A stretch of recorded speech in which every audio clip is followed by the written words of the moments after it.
This is the Marketing Umbrella Podcast, where it's all about getting the information you need from successful leading marketers to build and grow your digital marketing agency.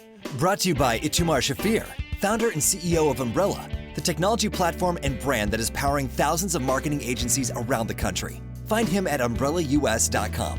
Now, here's your host, Kevin Pruitt. Welcome to the Marketing Umbrella Podcast. My name is Kevin Pruitt. I'm your host, where we talk with successful marketing experts about ways to build and grow their digital marketing agency. Our guest today currently leads marketing at Kumospace, one of the company's earliest employees. He helped take it from a pre-funded product with 100 users to being used by several million around the world. Kumospace, a Lightspeed Ventures portfolio company with more than 24 million in funding. He's a seasoned operator who has held the role of founder, corporate spinoff CEO, and head of marketing across a number of both B2C and B2B industries. His background in startups is rich, having founded 2 companies with 1 exit, built 4 corporate-backed ventures, including 1 for Ford Motor Company. His startup work has been featured in over 50 publications, including Business Insider, Elite Daily, CNET, ABC's Good Morning America, Refinery 29, and New Yorker. Outside of work, he's an avid skier and sailor. He founded and hosted Venture Sales, an invite-only networking event for founders and tech sector investors. Through this network, he made over 11 angel investments across a wide variety of sectors, including space, fintech, consumer tech, and consumer packaged goods. Join me in welcoming another great guest to the Marketing Umbrella Podcast, Drew Moffitt. Drew, thanks for joining us. Yeah, thank you very much for having me. So I read the quick bio, and I know there's a lot of a life that is not included in a paragraph or two. So round it out a little bit. Who else is Drew Moffitt that we didn't talk about? There's a lot there. I think at the core, I've had a non-traditional kind of career journey, and it's just let me have access to a lot of different projects and problems to solve. And as you mentioned there, the corporate venture building, that was kind of just a unique activity. I was, very much just parachuted into a problem. Some CEO of typically a public company would say, "Hey, can you build a little startup for XYZ?" And that was probably in a place I'd never been to or traveled to, in a sector I'd maybe never built a business in. And then, 3 months later, you have this like fledgling startup. So it caused you to, or forced me really, to be very good at just like trying to approach a problem and then ultimately solve that. And I think that's boded well throughout my work since then. And so I mean, as you're describing that, I'm kind of the idea of almost like skunk works, come to mind, or the whole, the idea of the Manhattan Project. You're kind of working on the side, like Macintosh was to Apple or whatever, that you have good funding, but yet nobody knows what you're doing in that startup space. So obviously it has prepared you well, but let's walk through the journey a little bit, maybe hit the highlights of post-education and launching yourself into the business world. So what did it look like when you first started, and how did you kind of arrive where you are today? Yeah, so it's funny to say like it's a different generation now, but it actually is. When I went to college, the typical activity was maybe you got an internship going into your senior year. Yeah. And I went to college. I started in 2007 and graduated in 2011. 2011 was not a particularly great year to graduate, especially here in New York City. My kind of de facto thought process was that I was going to end up in finance. And I went to a small liberal arts college. The financial sector had obviously gotten hit because of 2008. Yeah. And it wasn't, Goldman Sachs or other big banks were not coming on campus, especially not looking for Drew. And I ended up in high-end residential real estate. So selling very expensive apartments, working for a woman who a lot of people kind of liken to the Devil Wears Prada character, the Meryl Streep character in Devil Wears Prada. Yeah. And very hard to work for, but forced you to learn a lot. And I wanted to do something that was a little more challenging after that. And I said, hey, very naively, like, I'm going to go start my own company. It's going to be this relationship betting app. You could make a bet on Kim Kardashian and Kanye West relationship status, for example, and we'll call it Forever Not, and I'll finagle my way into some classes at Columbia Business School and get some engineers there to help build this. And as you're doing that, you really quickly realize that you can't just build something and people will show up. Like you actually have to expect that they're probably not going to show up, and then you have to create that demand. Yeah. That's where I first started down this marketing journey and launched the product just before Valentine's Day. So there was like natural virality from the to get press around the topic, and it did very well. It briefly went viral, and then Apple decided, because again, it is a private marketplace without any democratic principles, that it just really didn't, this product really didn't conform with their Ariel brand. So from, sleeping on a couch to Good Morning America to back to that couch. Back to the couch. Without a course of a month. Yeah. Hey, I mean, so it was a good preparation for the entrepreneurial life, the startup life, because it was that roller coaster that you got on early. But so you're back to the couch. You're thinking, okay, now what next? I mean, were you always this, I guess, open-minded, about the next thing? I mean, because some people, get knocked off their feet like this, and it could be devastating to them. It sounds like to me, you almost took it as like a challenge. Yeah, I think I go through this cycle. The cycle's like pretty quick, where I get confronted with a problem. I typically will maybe get upset about that problem, be angry that I can't figure it out. I'll be sad or whatever the emotion might be. And then typically, as quickly as days or weeks later, I've just been sitting there mulling it over, and I start to just find a way forward or through that problem. So when the rug was literally ripped out by Apple for Forever Not, I was like, shoot, what am I gonna do? I don't know. And fortunately, people had kind of seen it, and they were like, hey, can you help my startup, get some traction from a marketing perspective? And I spent about a year doing that, mostly for, of all things, it was a HIPAA compliant Skype startup. But like many startups, like telemed thing, or yeah, it was. So the product or... was a doctor could basically use this product to treat their patients. So instead of doing working for, say, Teladoc, they could just provide that service themselves. Oh yeah. Today, obviously, 8 years later, a lot of things have changed. That business struggled to kind of raise enough funding, and ultimately had to downsize. But I was like, at that point, I was like, well, maybe I'll try another startup here. And I thought, well, you got Uber Pool, but that doesn't really do well for longer distances. What if you were to combine basically like a bus with the concept of Uber Pool? And that became Tailbus, and bootstrapped and solo founded that business and took it to a modest exit in the space. And it was a really exciting but also stressful journey, because I was the sole founder there. So I'd pretty much gone from maybe even a stressful situation with the Forever Not, rug getting pulled out, to where you had a co-founder, maybe more of a team around you, to actually solo founding, which is an incredibly difficult journey. It's why Y Combinator typically likes, and most venture funds like multiple founders on a team. It's just a lonely journey when you're that only person.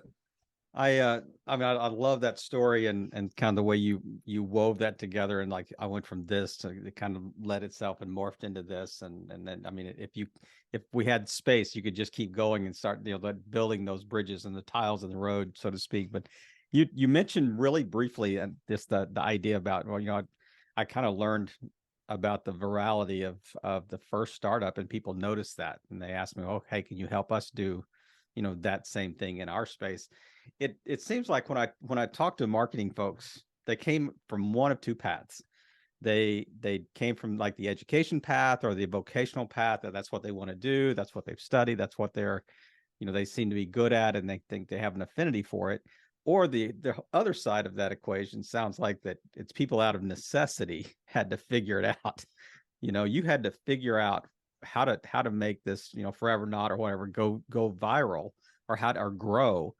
And would you say that in some ways, the people in this stream over here the out of necessity, are they sometimes better at it because it's just a kind of a grit, mentality, and we're going to make it work, and we're not going to be chasing trends and fads and stuff like that. We're going to figure out, what does the real data say? What is the, do you understand the kind of the question? Yeah, I mean, those absolutely. two things. I mean, Yeah, it so seems like these guys over here are different breed. yeah, I appreciate the compliment.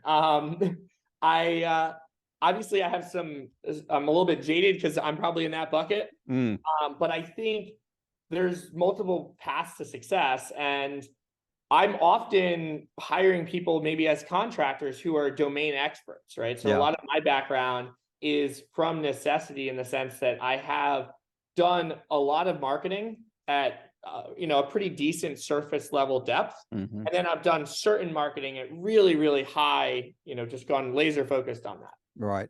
And typically, the way that I've learned those tactics is out of some degree of necessity, but it's often with the assistance of someone who's maybe done it a little bit before. So, like right now, we're really focused on SEO, for example, and we work with someone who has dedicated their entire, probably 20 plus year career to SEO. And that person has taken my knowledge and expanded it drastically. So I think, yes, if you are, for example, really good at writing, and you can write content, you're good at doing keyword research, like it might make sense for you to really become an expert at content marketing.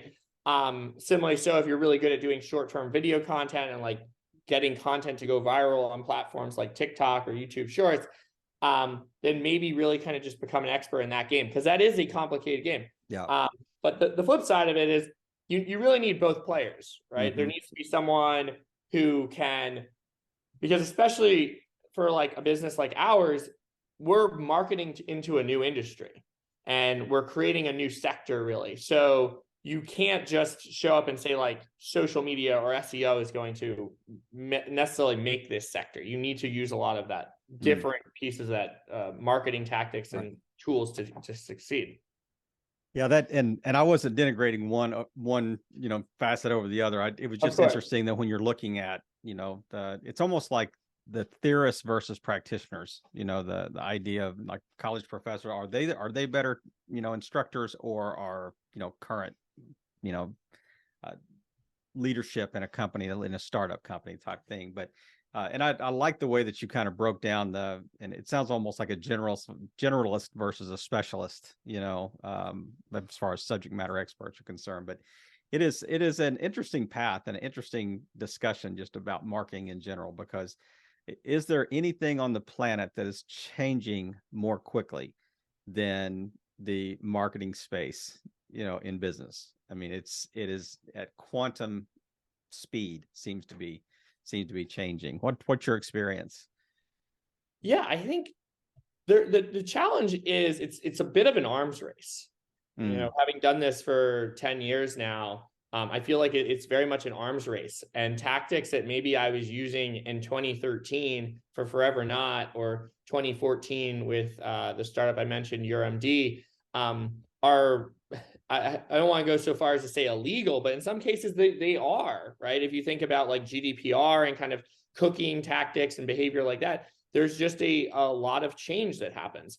So the challenge is that to be a successful and like good marketer, you just always have to be like sharpening your craft. And I think that was really going back to the previous question, where like it ties together. It's like, if you are that generalist, you need to be learning new generalist skills, and like becoming an increasing Swiss Army knife. If you are a specialist, you need to be at the grindstone, constantly sharpening that skill. That's a great metaphor. That is a great. I've never really heard it. Kind of.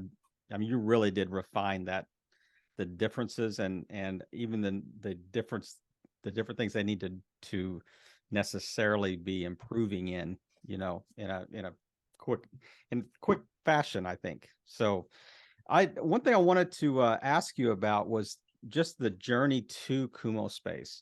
Where were you right before then, and how did you kind of end up making that connection?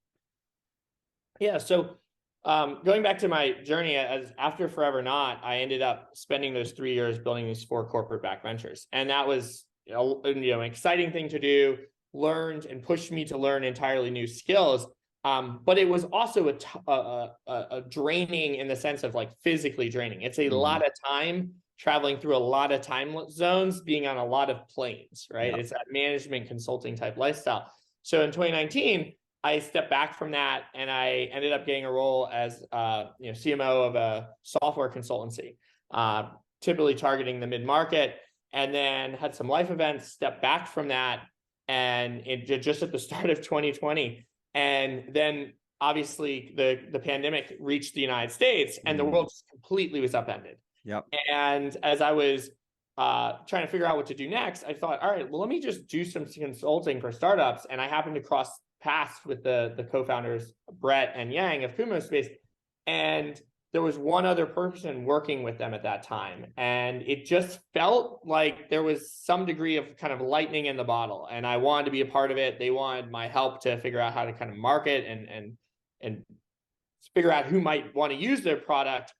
And it just started off as, a couple hours a week, and within 20, 30 days, it was getting close to full-time work. And it hasn't stopped since then, over almost 2.5 years in now. So when they first approached you with the idea, I mean, was it birthed out of COVID, or was it an existing idea prior to that?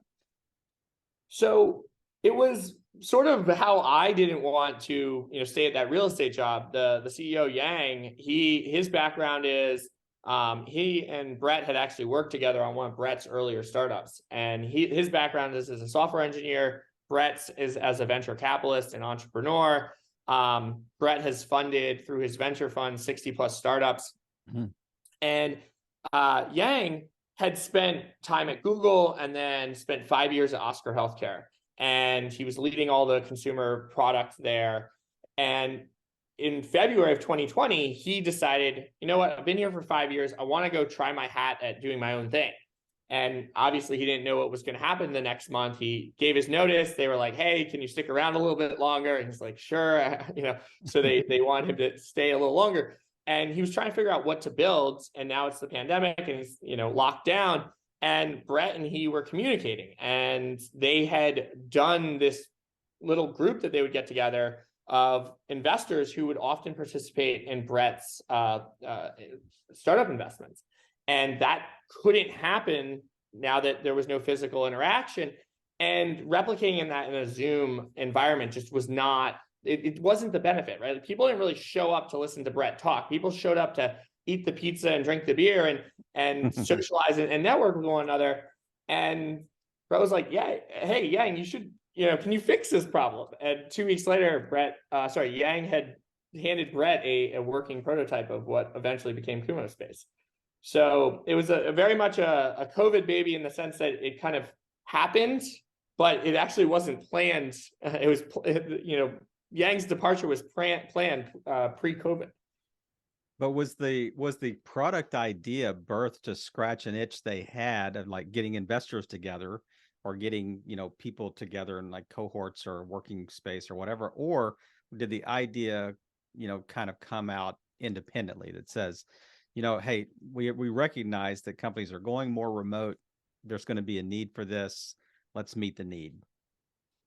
I would say it definitely came out of, hey, I would love to be able to host my virtual gathering in an environment that's a little more engaging than Zoom, right? Yeah. But what Kumospace became as a product and how Kumospace has been used was very much unanticipated. It's been very much driven, the product is driven by user feedback. So in September, mid-September, when I got involved in 2020 with Kumospace, the users were predominantly using the product for virtual gatherings, like larger group gatherings, things that weren't just one-on-one calls. And those were everything from getting together with friends and family to ultimately, as 2021 progressed, was organizing conferences for Fortune 10 companies. So really that need that people were coming to us was really what was driving it. And then similarly so, as the world returned back to physically getting together, the focus is really a set of users who are both hybrid and or remote, who wanted a way to replicate the benefits of a physical office without having to physically be together. And that is the virtual office software that we're building. Yeah. I mean, I played around with it a little bit, and I think my team is actually going to adopt this, Kumospace and kind of a, I mean, it's in a micro, version, because we've got about six or seven people on the team, but it's going to be interesting to kind of play around with that and just seeing demos and kind of walking through it a little bit. It is really interesting, some of the elements and features that have been built in, to the space. It's not just let's just put Zoom and some fake furniture in there. I mean, it really seems to be well thought out, in how interaction happens and how, even moving from space to space. I mean, you create, like, here's the coffee area over here, and here's the, it's like, Sim, or what is it, Second Life or whatever, the, throwback, it's almost like that. I got that feeling when I was looking at it. But what have you learned from the difference between marketing your are Jay-Z and Beyonce going to stay together, app versus, Kumospace? What are the things that are the same, and what are some differences that you've noticed in how to market something like this?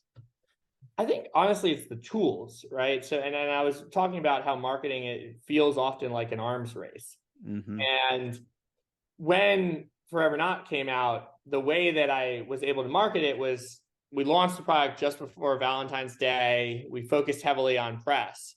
And it was something that was juicy. The timing was right in February. But building virtual office software is not particularly a sexy topic for the media right now, because they've written so much about Zoom and that type of topic. So it's not something that you can kind of do that same like flash in the pan behavior.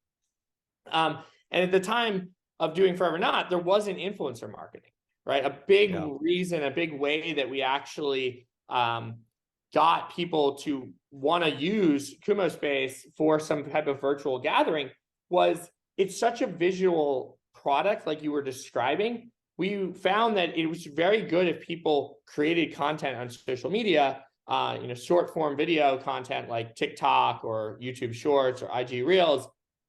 It just shows it, and it conveyed that really quickly. And people were drawn to it as something fun and new and interesting. And yes, the environment, we take a lot of inspiration from real life, right? You have your audio is spatially confined. If you go into a room, you can close a door and have a private conversation. The audio range is just that room. You can do multiple screen shares in the space, but you also have fun little things. Like when you do a clappy emoji, it actually applauds. Or you can get a virtual slice of pizza that's attached to your video avatar, and it gets consumed with bites taken out. And similarly so with drinks over time, like the drink goes down. So it makes the environment, more engaging to hang out in. And that was very well conveyed in 2021, when people were looking for some way to kind of like catch up with friends or get together as a networking event or host a virtual conference. I would have to push back with the press, having, like, I think because of Zoom fatigue, there needs to be something new. What's the next iteration? What's the thing that's going to kind of revitalize the remote, the virtual space, the virtual interaction space? And I mean, Zoom does cause fatigue. There's no doubt. And because I think it's fairly static, and it's oh, wow, I changed my background. I've got the solar system versus, the New York skyline or whatever. So yeah, but this to me is almost trying to bring back the collaborative side of things that we lost, in working remotely. But how do you or do you partner? Is there any joint venture ideas? Is there any, I mean, I could think of all kinds of things. Like if I was a company, if I was a brand or whatever, I'd love to be inside the space as a reminder. When you eat that pizza, I want it to say Domino's on it. When you're drinking a drink, I want it to be a brand. I mean, is there any of that built into the model? It's something that we've thought about, right? So for example, I was referencing virtual drinks, and you just referenced the pizza. But you think about you get a soda, it could be a Coke can. Mm-hmm. You get a Budweiser, it could look like a Budweiser glass. Mm-hmm. It's pretty synonymous with their commercials. So the thought process is we thought it was a very interesting thing. I haven't seen the data, but it was tens and tens of millions of virtual drinks have been consumed inside of Kumospace. Wow. So we thought, yes, there's definitely an ad product there, but at the core, we're building more of a SaaS product, so it just didn't feel right to monetize the product in that way or commercialize it, overly commercialize it. Yeah, exactly. So we've shied away from that, and again, as the primary use now is for remote and hybrid teams to be more efficient, capture those benefits of a physically working together. It doesn't make sense to brand the coffee Starbucks. Mm-hmm. Yeah, that does make sense. You mentioned the whole idea of collaborative teaming and that type of thing, but as we primarily want to speak to those that are running like marketing agencies, in this podcast. And so from a product standpoint, if I'm running an agency, is the benefit for my team that may be remote, or is there an additional benefit to my clients, with Kumospace? How could that be kind of an add-on benefit in my offerings as a marketing agency owner? Yeah, so I think it's two pieces of efficiency, really. Like at the core, that's what using Kumospace benefits any company that's either a remote or hybrid agency. The way that humans for millennia have communicated is in this synchronous way. It's the way that we're communicating right now, but in a hybrid and remote environment, the default tends to be more async, right? It's sending a Slack message or a Teams message. It's maybe sending an email, and then it's finding time on someone's calendar to have a Zoom call. Yeah. But a lot of the benefits that happen, and people are highly efficient working remotely. Like all the research indicates that. But where that runs into challenges and can break down is you lose that ability to just say, hey, let me tap my colleague on the shoulder. I got a question. I want to run this by you. So that is really where teams that use Kumospace benefit. It's the ability to send way less messages and instead just quickly talk. Typically burst conversations that can be as short as a couple of minutes and usually don't get anywhere close to 30 minutes. And what you do is you spend less time waiting for that meeting that is blocking you, and instead solving that moment and moving forward with whatever project or activity that you're engaged in. So I'll give a really good example. We're recently working on updating our download. We have a desktop app, mobile apps coming soon on our website. And we're doing some fancy logic. We'll detect your user agent basically if you're on a Mac or a Windows or iOS or Android device. And but there's certain fringe cases where maybe the person's blocking that or something's happening. And even though we had the designs, and you have myself as the person leading marketing, and you have the web dev working on building this page, implementing those designs, I had multiple conversations that were typically 5 or 10 minutes during the course of that last 5% of getting that page done with the designer. It's like, how do we want to change this button? What do we want to do in this specific instance? How do we want to handle this edge case? And all that was me just going from the marketing kind of business side of over to the product area where the designer was sitting and saying, hey, Colin, you got a minute? Cool.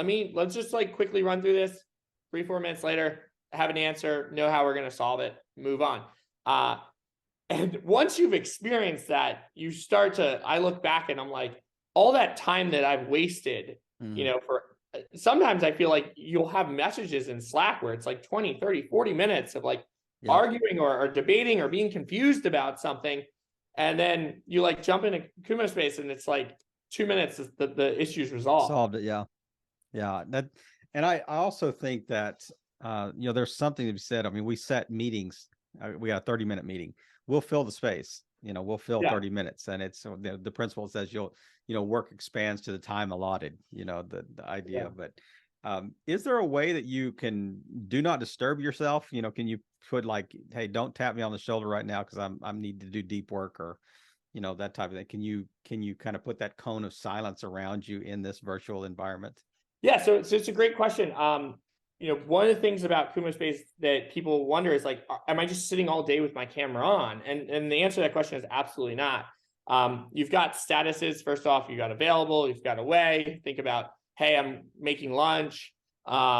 It's really the value is like having that metadata around the people, right? Like you could see when your colleague had stepped out for coffee in a physical office, or you could see that your colleague has headphones on and is like programming or doing something that's like deep work.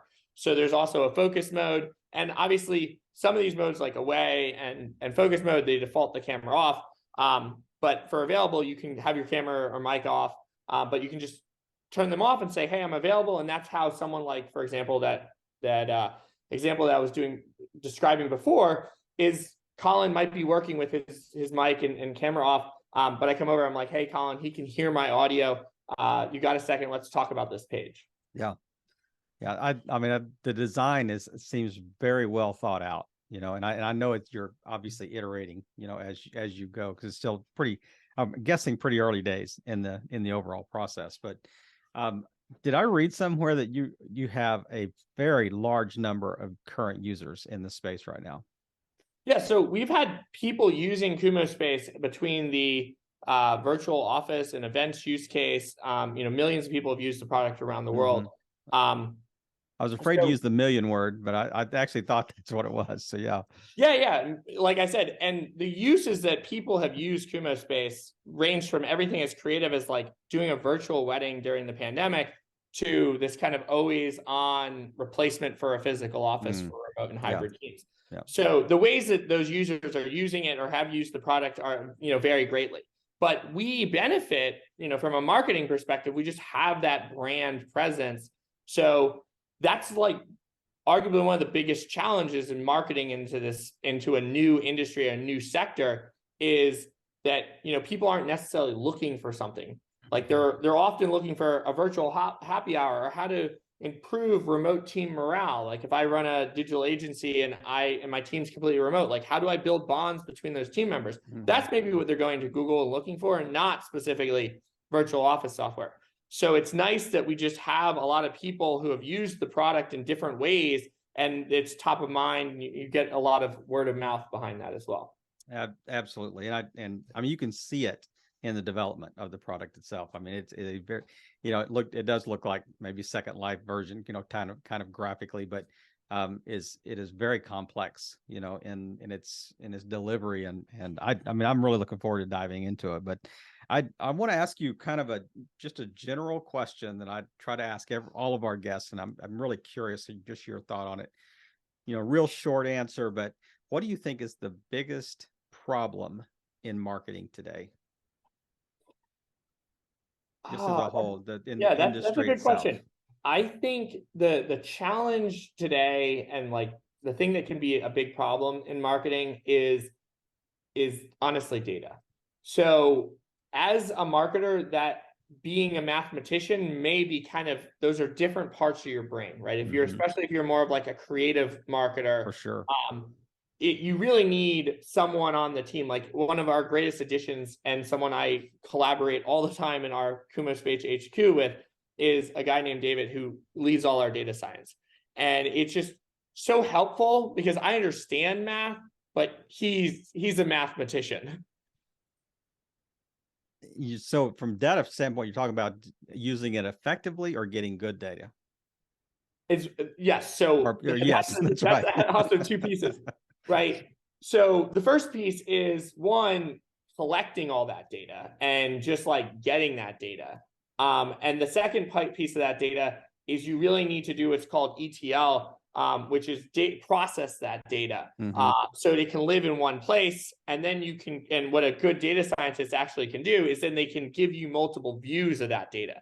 What often happens to an individual marketer, and I've run into this challenge personally, is you're reporting in a tool that, and with the information being siloed. So maybe you're reporting that I got this many impressions because of this ad platform and those many clicks, but it's really hard to see the breakdown of how that actually converts into someone who's actually using the product. Yeah. And that's where, we use a product called Segment that basically connects all that data in one place. But you really need someone who is not a marketer by training. They have to be a data person by training to take that data, ETL that data, and then actually make it a consumable way.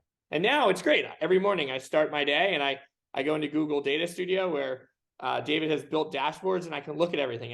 And if anything ever looks slightly off, almost immediately I can identify a problem. We broke a tracking on one of our pages when we were doing enhancements to our blog, and all of a sudden I was like, this looks weird. Within 48 hours, because the way we broke it actually didn't just go to zero, it kind of staggered down. But we were able to catch it and then fix it really quickly.